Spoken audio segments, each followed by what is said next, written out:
Sermon 156 de saint Augustin, Nécessité de la grâce, suite. Or, en traitant ainsi ce sujet, il se fait cette objection: à quoi donc sert la loi? Quelle est son utilité? Et il répond: elle a été établie à cause des transgressions. En d'autres termes, comme il s'exprime ailleurs, la loi est entrée pour multiplier le péché. Mais aussi, poursuit-il, où a abondé le péché, a surabondé la grâce. Romains 5, 20. Le mal semblait trop léger et on dédaignait de recourir au remède. Le mal s'est aggravé et on est allé chercher le médecin. À quoi donc sert la loi? Elle a été établie à cause des transgressions pour abaisser la fierté de ces esprits superbes qui présumaient trop d'eux-mêmes et qui avaient de leur volonté une si haute idée qu'ils croyaient leur libre arbitre suffisant pour les rendre justes. Hélas, néanmoins, lorsqu'au sein du paradis terrestre cette liberté était encore dans toute sa force, n'a-t-elle pas montré de quoi elle était capable de tomber et non de se relever? Ainsi donc, la loi a été établie en vue des transgressions jusqu'à ce que vint le rejeton pour lequel Dieu avait fait la promesse, remise par les anges dans les mains d'un médiateur. Or, un médiateur ne l'est pas pour un seul, et Dieu est seul. Galates 3, chapitres 19 et 20. Que signifie un médiateur ne l'est pas pour un seul? Que nul ne peut être médiateur qu'entre deux. Or, si Dieu est seul, si de plus on ne peut être médiateur pour un seul, entre Dieu et entre quoi cherchons-nous un médiateur? Que veut donc dire un médiateur ne l'est pas pour un seul? L'apôtre va nous l'apprendre, car ailleurs il dit: il n'y a qu'un Dieu et qu'un médiateur entre Dieu et les hommes, Jésus-Christ fait homme. 1 Timothée 2, 5. Ah, si tu n'étais pas tombé, un médiateur ne te serait pas nécessaire. Mais comme tu es à terre sans pouvoir te relever, Dieu t'a en quelque sorte offert son propre bras pour médiateur. Ce bras du Seigneur, pour qui s'est-il révélé? Isaïe 53, 1. Mais aussi que personne ne s'avise de dire: puisque nous ne sommes plus sous la loi mais sous la grâce, péchons à notre gré et faisons ce qui nous plaît. Parler ainsi, c'est aimer la maladie et non la santé. La grâce est un remède, vouloir être toujours malade, c'est dédaigner ce remède. Aussi, mes frères, après avoir reçu ce divin remède, après que Dieu du haut du ciel nous offre son secours, son bras sacré, avec l'assistance de l'Esprit Saint, nous ne sommes pas redevables à la chair pour vivre selon la chair.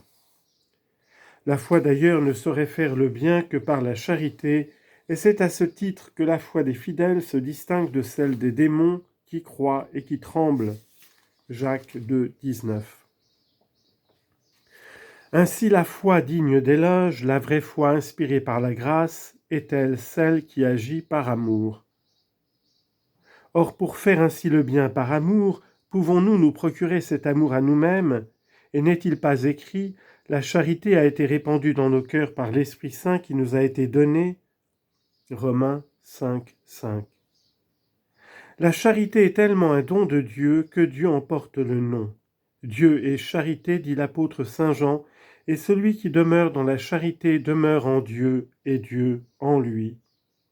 1 Jean 4, 16. Ainsi donc, mes frères, nous ne sommes pas redevables à la chair pour vivre selon la chair, car si vous vivez selon la chair, vous mourrez.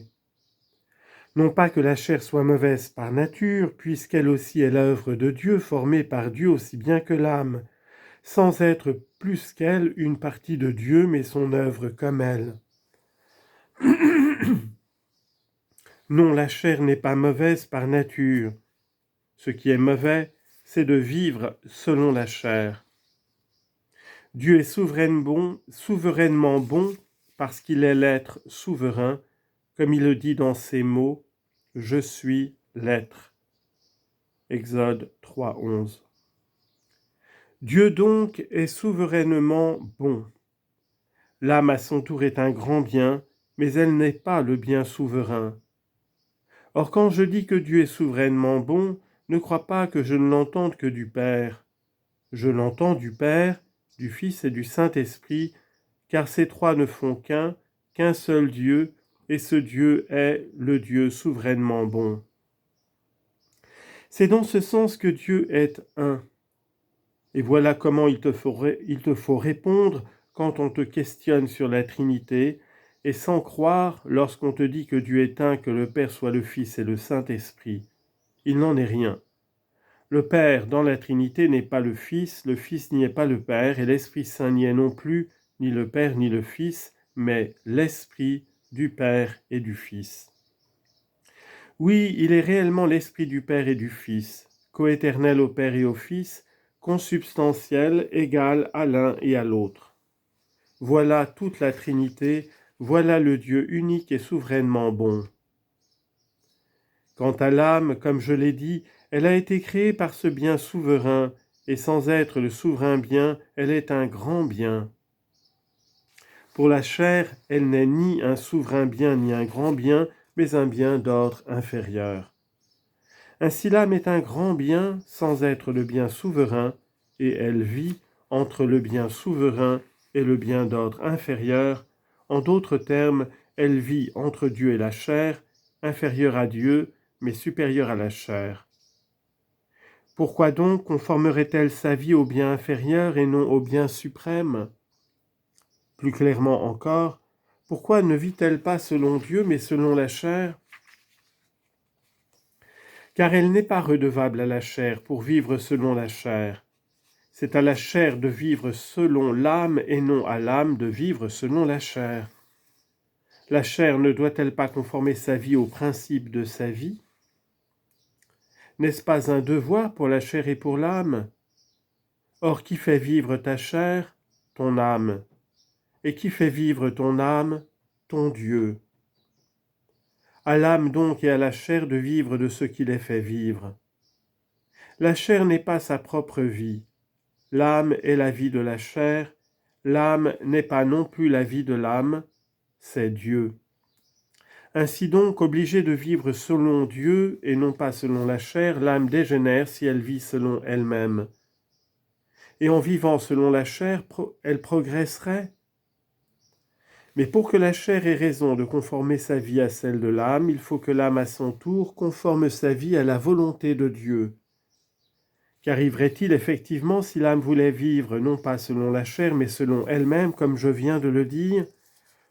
Je vais vous l'exposer, car il est bon, il est même très avantageux que vous le sachiez.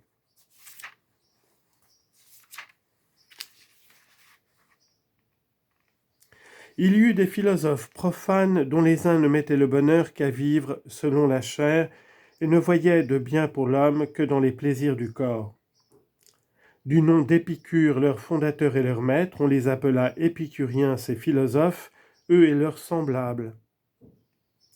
Il y en eut d'autres, remplis d'orgueil, ils s'élevaient en quelque sorte au-dessus de la chair, mettaient dans leur âme tout l'espoir du bonheur et faisaient consister le souverain bien dans leur propre vertu.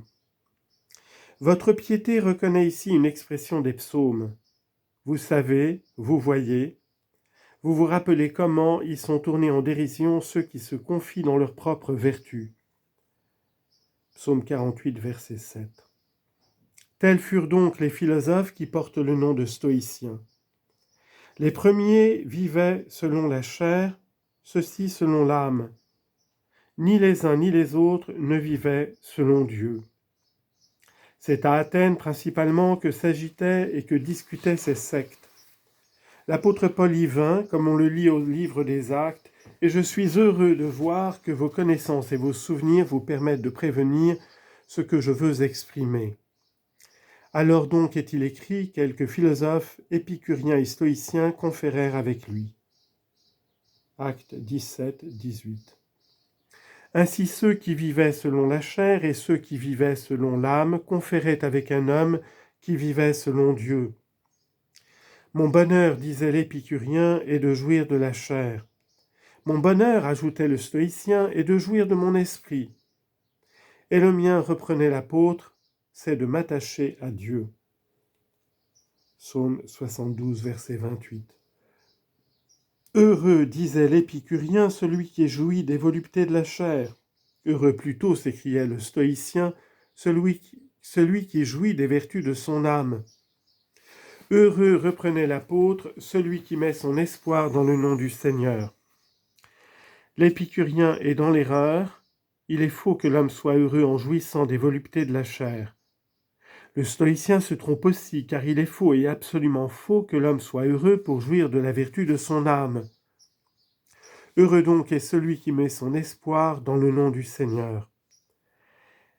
Et comme ces philosophes sont aussi vains que menteurs, l'auteur sacré ajoute « et qui n'a point tourné ses regards vers les vanités et les folies menteuses ». Psaume 39, verset 5.